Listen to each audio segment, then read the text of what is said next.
the title of our message is Intimately Joined to Him. We're going to be, as you know, our focus has been the ways of Jesus, the Jesus way for a long time now.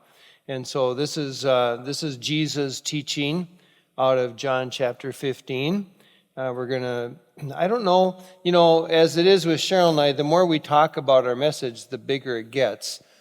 So this may end up being a two-part message. If we run out of time, we'll cut it off at an appropriate moment and pick it up again when we speak in April. But we have to be careful not to talk too much about his printed up notes because he always has to go back in the office and change them. So yeah, we it's a lot talk, of I paper. change the notes. We talk, I change the notes. Yeah, so it's like, okay, don't talk. It's good. Well, on Sunday morning, I set the notes down. I said, this is it. Any changes you want to make, pencil them in, because... Yeah. So let's start with John 15. We're going to start with the first two verses, verses 1 and 2. I think most of our verses this morning are out of the Passion Translation. So, I am the true sprouting vine, and the farmer who tends the vine is my Father. He cares for the branches connected to me by lifting and propping up the fruitless branches and pruning every fruitful branch to yield a greater harvest. Okay. So we're going to stop there because I just want to talk for a minute. There's an interesting segment here, and it's interesting because the Passion Translation differs in the wording here than any other translation that you will read. Okay, so he said, he cares for the branches connected to me by lifting and propping up the fruitless branches. Now, in the New Living Translation, it says, he cuts off every branch of mine that doesn't bear fruit. And it says that in the NIV and the New American Standard and the King James Version. All the other versions you read, it reads, he cuts off the branches that don't bear fruit. But the guy who translated the Passion Translation, and it's interesting, how many of you have delved into that and read that very much? You'll find little footnotes all along the way where if you click on it, he explains the Greek or the Hebrew or the Aramaic and the meanings that are behind it and why he chose the wording he did. So this is a long-time missionary and clearly a biblical scholar, especially in the languages, who has a passion and for the love of Jesus and wants to portray the scriptures from a standpoint of the passionate love that Jesus has for the church. And so in the little thing where you click on and you read his explanation of this, he said this translation suggests in the Greek phrase could also be translated, he takes up to himself every fruitless branch, or the sense of lifting them up off the ground. So instead of a fruitless branch being cut off, what the author here is suggesting, is the writer of the Passion Translation, is that he's tending to that branch to help it bear fruit. Interesting concept, but it fits with other scriptures. Okay, let's pull up Luke chapter 13, starting with verse 6. Then Jesus told them this parable. There was a man who planted a fig tree in his orchard, but every time he came to gather the fruit from his tree, he found none, for it was barren. So he said to his gardener, for the last 3 years I've come to gather figs from my tree, but it remains fruitless. What a waste. Go ahead and cut it down. But the gardener protested, Sir, we should leave it 1 more year. Let me fertilize and cultivate it, and then let's see if it will produce fruit. If it doesn't bear figs by next year, we'll cut it down. So you see, there's a tendency in the heart of the Lord to always take those who belong to him and to nurture them, to help each one of us to come into a place of fruitfulness in our lives. And we can struggle with all kinds of things in our lives, and we can feel a lack of fruitfulness, but the one thing you're never going to hear from Jesus is you're fired. The kingdom of God is not like The Apprentice. Neither is it like the Shark Tank. You don't have to prove to God that you merit his investment in you. He's already invested in you. He's invested himself completely in you and in your future and in your destiny. He is invested into what he sees you will become. And so you don't have to prove to him that you're worthy of his love. You just get to step into everything he's already given you, and he will help move into all that he sees you can become. This is the heart of the Father towards us. You see, so he's not sitting there measuring our productivity, deciding when or when not we don't merit his, we don't give a good enough return on his investment. See, that's not the kind of businessman he is. He's the one, like the gardener, who says, well, let's give it another year. I wonder if that year went by and they didn't produce fruit, if he'd say, well, let's give it another year. Kind of reminds me like Abraham, when he's interceding for Sodom. And he says, well, Lord, what if there's 100 good people in there? Well, then I won't destroy the city. Well, what if there's 50? Well, then I won't destroy the city. Well, what if there's 10? That was as far as Abraham dared to go. I wonder what would happen if he said, what if there's only one? Because there was only one. But God spared the one, And so the Lord's heart is always for us to succeed as his children. And he's always working in every way he can to help that happen for us.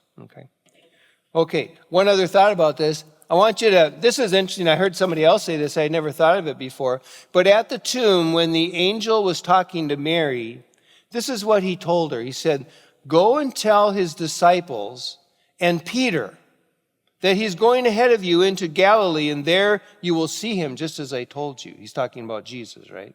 But isn't it interesting? He says, go and tell the disciples and Peter. Why did he emphasize Peter? Peter had denied the Lord.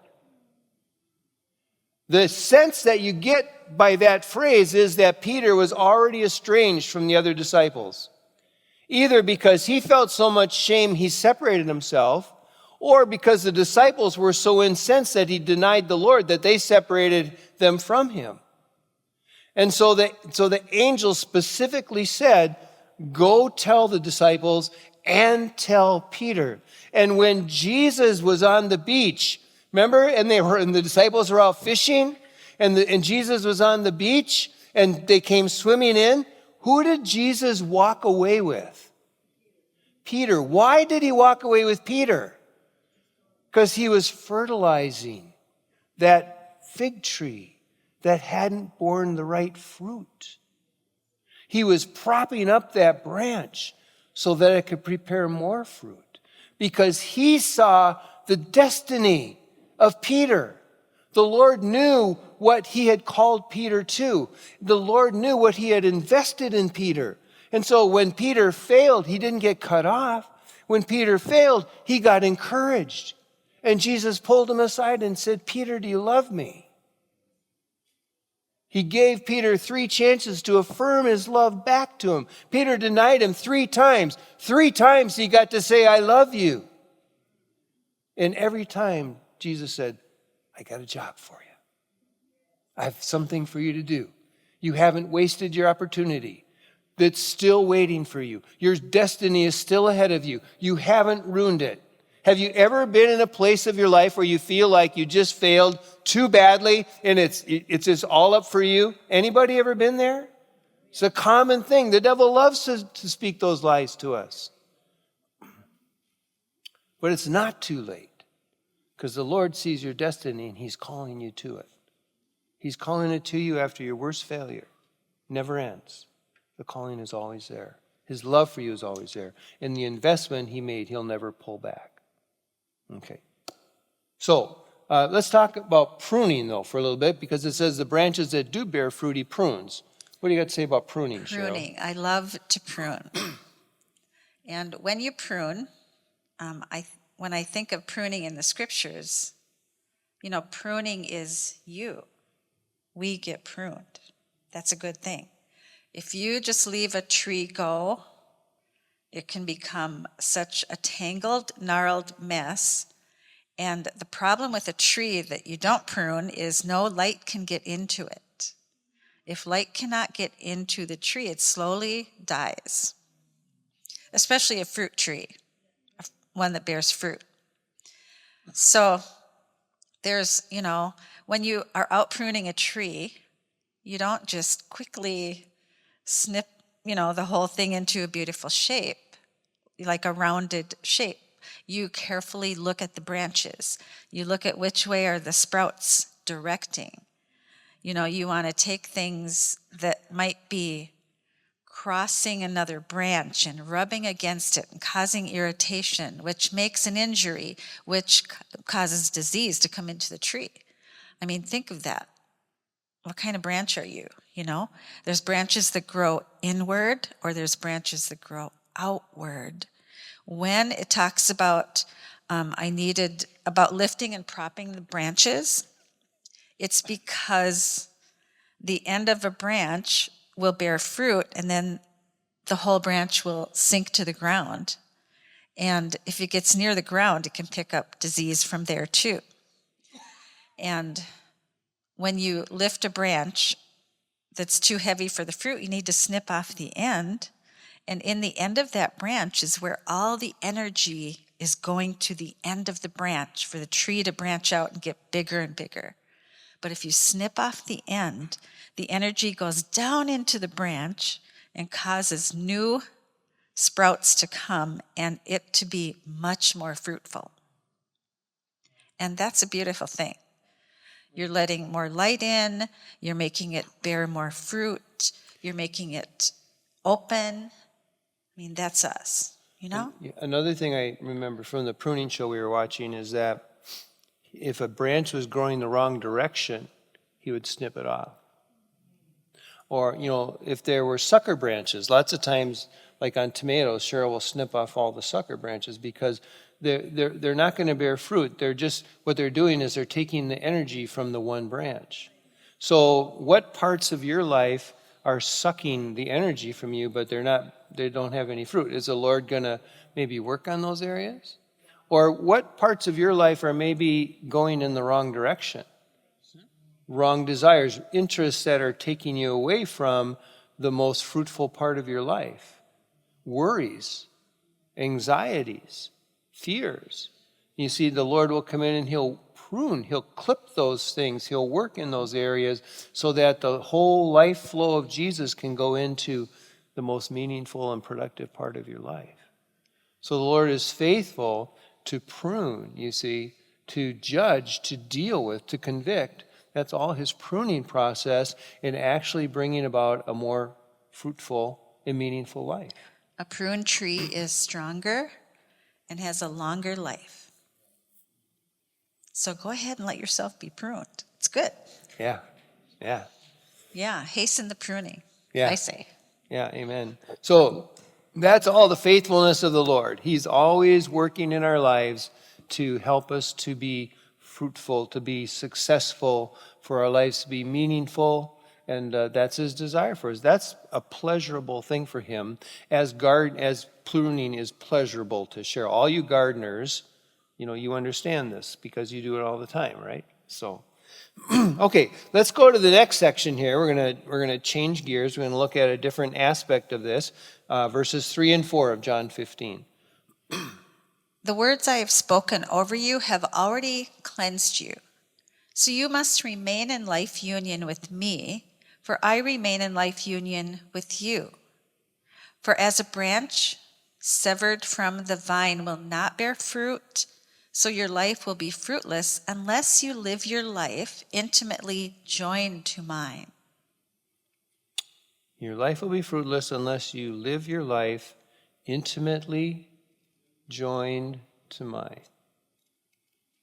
Or he calls it a life union.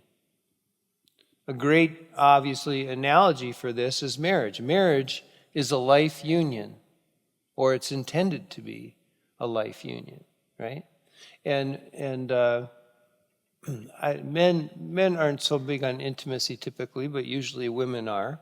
And so when we got to this point, I asked Cheryl, I said, what does intimacy mean to you? Because I think if we look at intimacy in a human relationship, my intent here is to apply that to our relationship with Jesus. Okay? So, Cheryl, what does intimacy mean to you? Time together where we can relax with each other and just be. Another one is conversation. Yes. And honesty, transparency, vulnerability. Yeah. Trusting each other, caring for the other's well-being. Yeah. So let's just stop there for a second. Time together. Now, we probably call that prayer. We have all kinds of different ideas about what prayer is. But time together takes place in all kinds of different ways, doesn't it? The kind of time together that Cheryl especially loves is when we're sitting down, where neither of us is doing anything else, we're looking at each other and we're talking. She especially likes it if I look at her when I talk. I don't actually do well at that, because when I'm thinking, I have to avert my gaze and be in my head, so I'm always like this, I remember we were at a church meeting one time, and we were in a prayer situation, and we were this small group, and there's this guy who was ministering to us, and Cheryl left that night saying, he looked right into my eyes. She was very impressed by that. I like eye contact. Yeah, I think the Lord likes eye contact.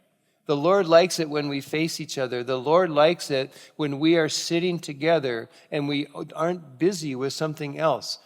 If that's intimate time together for me and my wife, it's probably intimate time together for us and Jesus. One of the biggest problems I used to have with my prayer life, and maybe you do too, is I always felt like I'm the one who had to keep up the conversation. Anybody else ever struggle with that? I go on these 24-hour prayer retreats, and in the first 20 minutes, I'd pray everything that I had in my head. And I still had 23 hours and 40 minutes left to spend with the Lord. The truth is, He has things to say to you too. And even if you're not talking and He's not talking, you can cuddle. Come on. How many wives would like to just cuddle with their husbands? You don't have to talk, do you? Men are really good at being together and not talking, right? I can go fishing with Pastor Brian. We'll fish 8 hours on the lake and neither of us will say a word all day. We'll come home, the wife will say, how was your time? Oh, it was great. What'd you talk about? Oh, nothing. Another thing about there being an awkward silence, there can be a beautiful silence between two people where it's okay not to talk. Perfectly okay. You felt that way, but you're with somebody and you feel like something's got to be said or it's just going to be quiet. So you start talking about stupid things because you don't know what else to say, I did learn, finally, in situations like that, especially with people that are new to me, and you're trying to find a conversation, and I'm just not sometimes a great conversationalist, and if I'm with somebody else who's not, we can just quickly run out of things to say and feel like, well, this is weird, But I do find that one of the ways to really stimulate a conversation is to ask the other person questions about themselves. Because in most cases, people like to talk about themselves. And you can keep a conversation going by just taking an interest in the other person and asking questions that will stimulate them to talk. And then if they're sharing things about themselves, that might trigger something in you to share about yourself, and you might actually have more of a conversation. So that's just... It should go two ways. It should go two ways. But let's just consider that time alone with Jesus, with no other distractions, does not mean you have to be on your knees making requests and interceding. Not that it's not good to make requests and intercede. That's a part of our prayer life. And some of us, there's some people who have a level of intercession that I've never understood or encountered, which is awesome. But I remember one of the saints who had an influence in my life years ago, Ramona, she would talk about how her prayer life was all about telling God what he needed to do. And finally, one day, she had to learn that he knew better what to do than she did. She better quit just telling him what to do and maybe listen to what he wanted her to do. Telling God what to do. Yeah. Well, that's another sermon. Yeah. How about this one? A willingness to listen to each other. Right? Sometimes when your spouse is talking to you, you're not so eager or willing to listen to what they have to say. You see, a willingness to be instructed by each other, or even better, a willingness to understand each other. What a great opportunity when you're with the Lord. Anybody ever run across scriptures that just don't make sense to them? I do all the time. What a great thing you see, who was it I heard, just recently I heard somebody say, meditation is not emptying your mind. There's all kinds of other critters out there that will be glad to come and fill it. Meditation is filling your mind with the things of God. Meditation, one of the best ways to meditate is to pose your questions to the Lord about Scripture. What a great place of intimacy. Lord, I just don't get this. What does this mean? It's interesting to me that sometimes when I ask that question, I get understanding. He talks to me. Other times it seems like in a day or two, I'll hear somebody else explain it for me. But the Lord will always enlighten you. And if he doesn't, at least my practice is, well, that one goes on the shelf. We'll take it down later and we'll look at it again in some time, But that's what a great way to spend time with him is musing over his word, pondering what he said and what it meant. And it's intimate time with the Lord, you see, because you're developing an understanding of who he is by understanding what he said. So that's a good one. Laughing and crying together. Yeah. You ever laugh with the Lord? Did he ever make you chuckle? Did the Lord ever make you chuckle? I love humor. Oh, he can be so funny. One of my favorites with the Lord, we went to a conference, and it was a conference that really one pastor, one church had this really great vision for unity in the city, and he had a conference called Joy in the City, and he rented out the Minneapolis Auditorium, and it was a weekend of meetings. He brought in all kinds of speakers, and we were busy that weekend, but we recruited some people from our church, and we finally got there Sunday night. And there was probably 1,500 chairs set up in the Minneapolis Auditorium, and there was probably 100 filled. And I thought, oh my goodness, they are in a world of hurt. But we stayed and we went through the service. Well, it came to offering time. And the offering went on and on and on and on and on and on and on and on. And finally, I was with Cheryl and about 5 other ladies from church. They all got up and went to the bathroom. And then at some point in time, I guess they were getting desperate. They said, if anybody who will donate $25, then brother so-and-so will have a prophetic word for you. So come and get your prophetic word for $25. And so at some point in time, this has gone on for 30 minutes now. 45. And I said to the Lord, Lord, I'm really getting tired of sitting through this. And without even skipping a beat, he said, I have to sit through these all the time.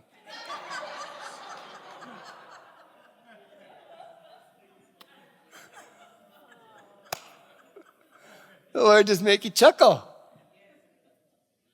And when you're crying, when you're grieving, when you're weeping, when you've lost someone, who better to cry with than Jesus? Because there's nobody who understands the depth of your grief. People try so hard and they say stupid things. And at some point in time, when someone has lost a loved one and they come to church the next Sunday, I just think they are so brave. Because they've got to tolerate everybody coming up and giving them well wishes that they don't need to hear. Sometimes you just need people to cry with you. But Jesus will do that. And there's nothing he wants more in your deepest and darkest moment than to embrace you and hold you. And, I know I'm preaching to the choir here because I know there's many of you here who've walked through dark days and you've had to trust the Lord. You've had to go to the Lord for his comfort in times when there was no way out of the darkness, only him. And so you could get up here and teach us about that. I know Bill actually has, in some of his times back, talked about how the Lord has met him. And very meaningful, Bill. You are a great inspiration to us here. Thanks for being here. Okay. How about playing together? I think for men, and for me in particular, one of my expressions of intimacy is doing something fun together. I love it when I feel close to Cheryl when we're playing, especially cards, because I win all the time. No, He does. It's not true. He wins almost every single game. We played gin on the airplane coming home from Florida, and you beat me. Even when I deal, you win. I should set up the cards. Maybe then I'd win. I don't know. We run together. We used to. She runs way faster than me. I got to try to keep up. So, there's the reverse of that. I know. I would say, let's go for a walk. And we'd go out walking. And Jeff's way behind me, and he thought we were going for a romantic walk. And I'm out there speed walking. Because that's what I meant. And, it's kind of funny. So I slow down, and he speeds up, and we find our happy, good time together. Remembering the good times we've had together. Sometimes we just don't talk about them, and we forget about them. Think about way, way back, the good times. Think about when you were getting together. Think about other fun times. Yeah, and I remember we just heard somebody talking about the importance of remembering what the Lord has done. And in our troubles, what has come of it? Yeah. It's good. Yeah. To remember. There's actually talk about 'em. so many Bible scholars can help me. I forget which minor prophet it is, but it talks about creating a book of remembrance and how important it is to remember the things the Lord has done. And for the two of you to talk about the miracles that have happened in your life, the struggles, and how he's carried you through.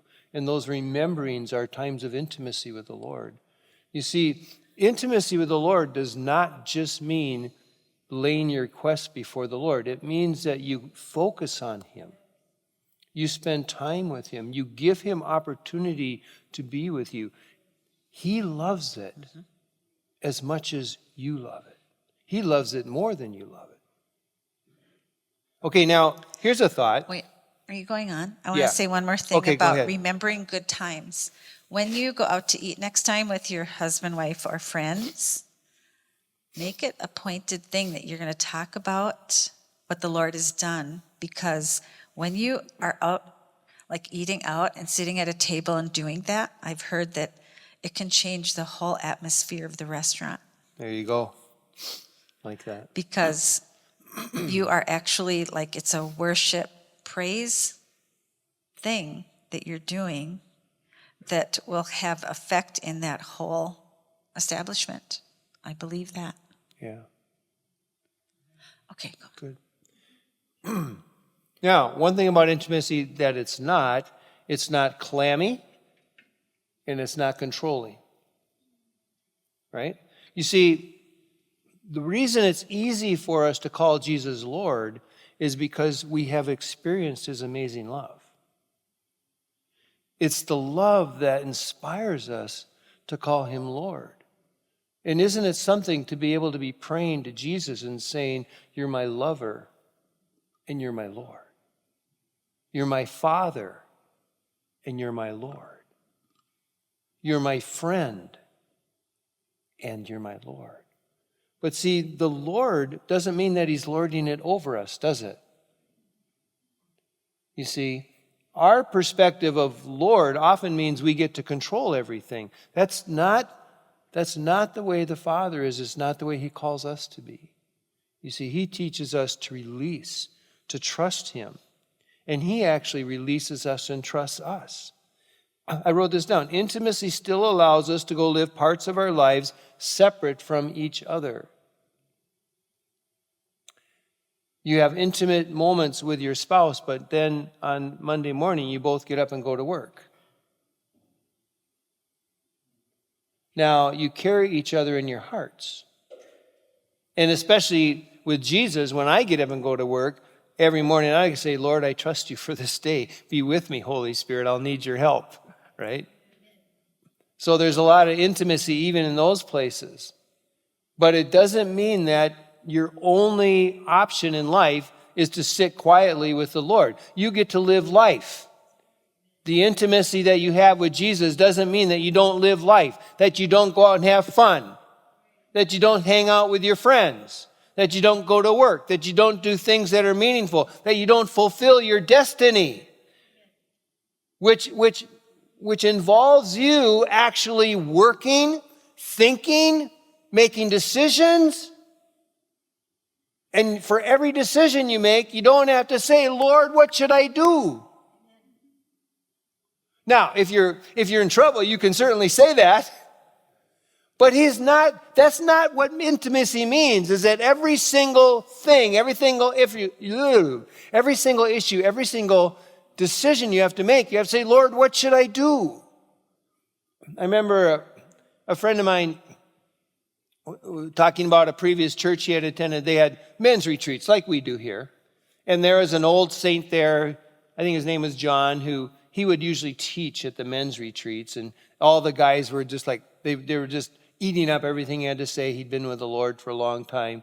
But he shared once how he was coming into a men's retreat and he said, Lord, what should I teach? And the Lord's answer was, I trust you, John. Teach whatever you want. You see, that's the type of intimacy we have with the Lord. It's a mutual trust and respect. And part of that is a longing to be together, but not a requirement. As soon as your love is required, it stops being love, doesn't it? So, okay, let's see here. Cheryl, your turn. Okay. And this kind of feeds into this, so. Intimacy is not obligatory.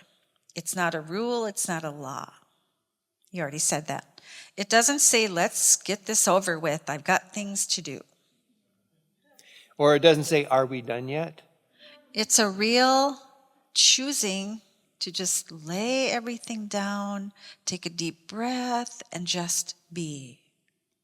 It is. And, between an intimate time with us like that, it can really skewer it if I've got the football game starting in 5 minutes. Can we get this done in 5 minutes? Because the Vikings start. Right. See? Right? Right? Are we done yet? Are we done yet? Are we done yet? Come on, let's get done. We got things to do. Right. Go ahead. You have sometimes to make the choice to be with your partner instead of doing other important or desirable things. Even important sometimes to lay it down. If you can get back to it, it's not something you'll miss. That's right. And that makes that other person feel, like worthy. It's important. But that choice is to be together willingly, gladly, and wholeheartedly. Yep. That's where the rub is, isn't it? If you feel obligated and you say, okay, it's easy for resentment to fill your heart at that moment.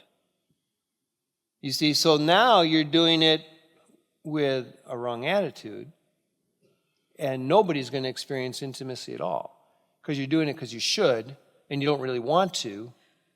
That would actually be an injury to your And relationship. it'd be an injury. You're right.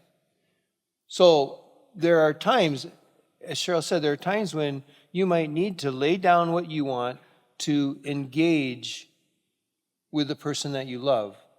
But if you make that choice, you also have to choose to be willing. You see, you can't make the choice and be resentful. If you make the choice, you have to choose to be wholeheartedly involved. You have to watch your attitude, right? And if we take all of these things, I mean, these are all very meaningful when I think about Cheryl and I. And I guess it's a good teaching on marriage. But apply this to you and Jesus, because it works the same way. You see, he wants to be with you way more than you know. And he probably wants to be with you way more than you want to be with him. Part of the reason you struggle with it is because you're just not quite sure how to do it. Sometimes you just got to give him time. Just make the time. Just find the time. You know, I remember I had an encounter, I've shared this a little bit, I had an encounter with the Lord in Ukraine once. Turned my world upside down for the rest of my life. I was on a missions trip. And the intimacy, the personal experience with Jesus was so overwhelming. I came home so hungry to be with him, I would get up every morning an hour and a half before I'd start my day just to sit on the couch with him. And I did that for quite some time, and then I got sick. And so for about a week, I didn't get up. I just got as much sleep as I could. And then finally I started feeling better, and I thought, well, I better get up and be with the Lord again. So I got up early and I went and sat on the couch. First thing I heard was, I've missed you. First thing, I've missed you. And it wasn't like, I missed you, where you been? It wasn't that way. It was heartfelt. I mean, the Lord said that to me, you see. And I think about all the times that I choose to do other important things, including hugging my pillow. And the Lord is eagerly waiting for me to set those things aside and be with him. I'm going to read the next scripture. Okay. John 15, 5-6. I am the sprouting vine, and you are my branches. As you live in union with me as your source, fruitfulness will stream from within you. But when you live separated from me, you are powerless.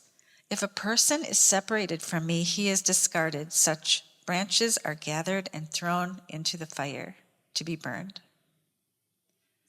I love that part about fruitfulness will stream from within you.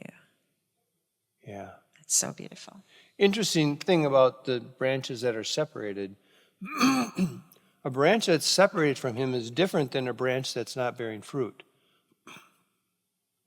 You see, a branch that is separated from the tree or from the vine is dead. It can't bear fruit because there's no connection. You see? And so it's not the same as being fruitless. It's the same as being separated. You see? It's different than that. Separated branches are dead. That's why you burn them. There is one other option for a separated branch. That option is to graft it back in. And Paul actually used that language when he was talking about Israel, didn't he? That even Israel could be grafted back into the vine and come alive again. So can that happen for anybody else who's separated from Jesus? Can they be called in? Can they be grafted in? Could you possibly walk away from Jesus, be separated from Jesus, living your own life, and be grafted back in so that there's fruit once again? Yes, no, I think so. I think so.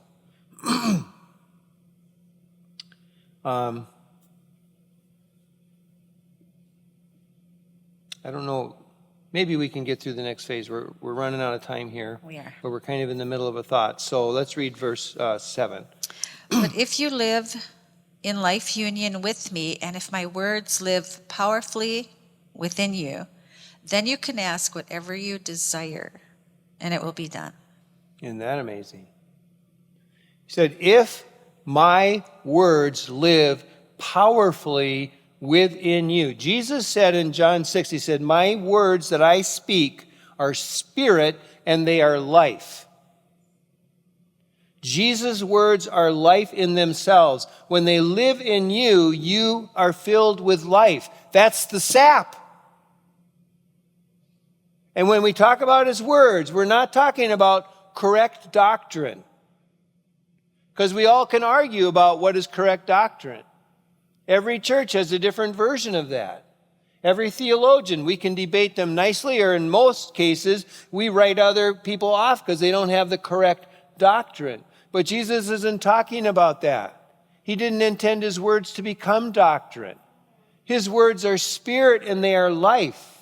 And when those words abide inside of us, when they are a life source for us, when we carry the truths, the trueness of who he is inside of us, there's a stream of fruitfulness that results from that. A river of living water, a well springing up to salvation. There's all kinds of pictures that Jesus gave us about this. But that's what his life does. That's what his words do. They spring up life. And then the most amazing thing is he says, and if they're powerfully within you, then ask whatever you desire. And it'll be done. Whoa. Can I read the next scripture? Yes, that's a good place for it. Delight yourself in the Lord, and he will give you the desires of your heart.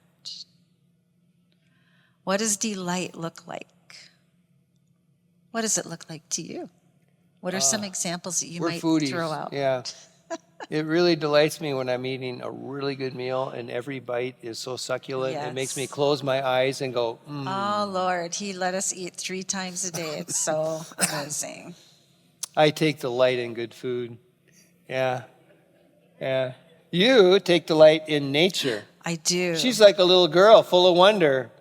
Yeah, if you have been with me, very long, you know that I'll probably at some time say, look at that tree. Like, not many people notice the tree. Or we're driving along, she goes, oh, and I go, what? What? An eagle. Oh, a loon. Oh, a muskrat. Oh, a fox. A fox. Part of my delight in God is through what he made, okay? I am so connected to, my desire when I saw Snow White, it was like, yep, that's who I want to be. I want to be her in the forest singing with all the animals around me. That's what I imagine my heaven to be like. So I was in Florida recently, and I was at a dock where there was a dolphin named Uno because she had lost a fin.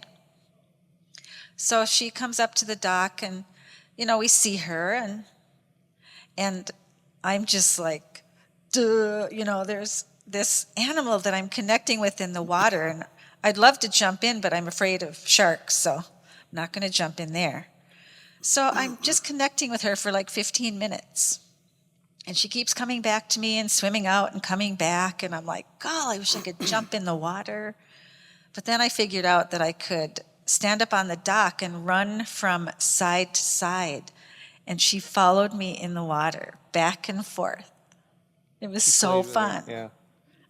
I delight in stuff like that. Yeah. Other good words for delight: joy, wonder, excitement, anticipation. To delight yourself in the Lord is to be excited with Jesus. Amen. Delight yourself in the Lord, and he'll give you the desires of your heart. Now, that's an interesting statement. He'll give you the desires of your heart. Does that mean that God fulfills the desires you have, or he creates the desires that are inside of you? Let me ask you this. This is probably the best way to answer that. Do you think your desires would be different if you were delighted in the Lord than if you weren't? Absolutely. Thank you, Adrian.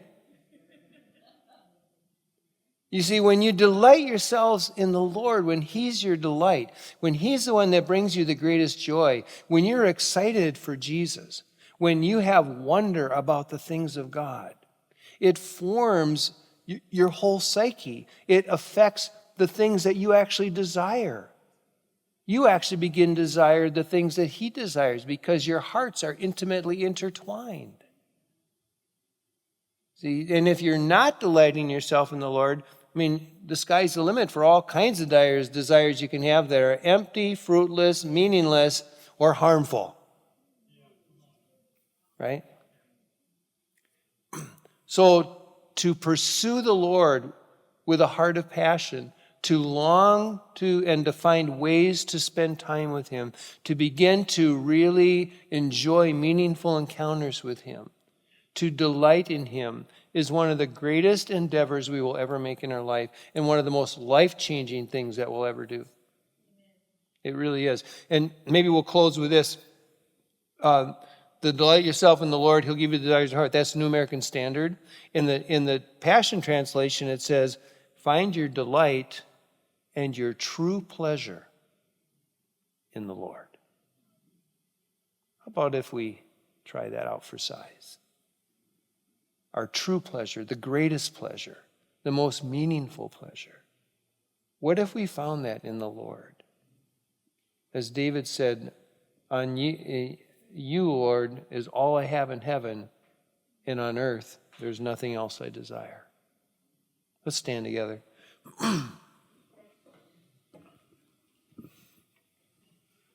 Just open up your hearts, lift your hands. Holy Spirit, come.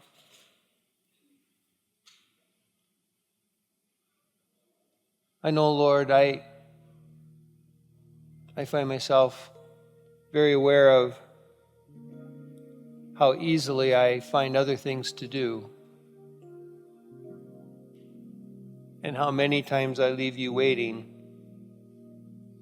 for times together where we can intimately join our hearts in conversation or in silence, where I speak or you speak or we ponder together. Father, I ask that you would just stir a fresh awakening in all of us to hunger for you as much as you hunger for us, to long to be with you in the same way that you long to be with us,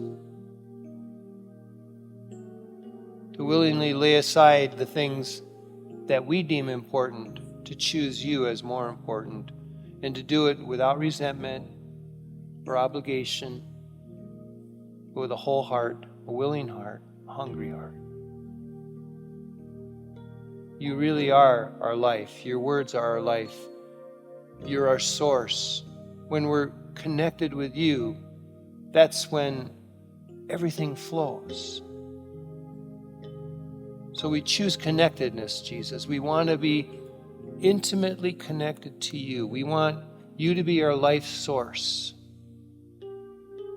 Not about just going to church or being a Christian or being born again or being baptized in the Holy Spirit. Lord, all those things are real, but sometimes we can be all of those things and still find ourselves disconnected.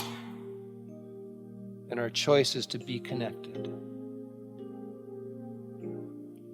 So we make that choice this morning, Father. And we ask that you help us, Lord. Stir us. Open up a pathway for us into more meaningful and real and amazing times with you, both alone and with others. May the men's new prayer meeting be a time of intimacy, Lord. Every time our women meet to pray, every Sunday morning when people come here to pray. But then also, Father, each of us in our own lives, in our quiet times, may we experience your intimate and meaningful love. Because that's what changes us forever. And we welcome that, Father, in Jesus' name.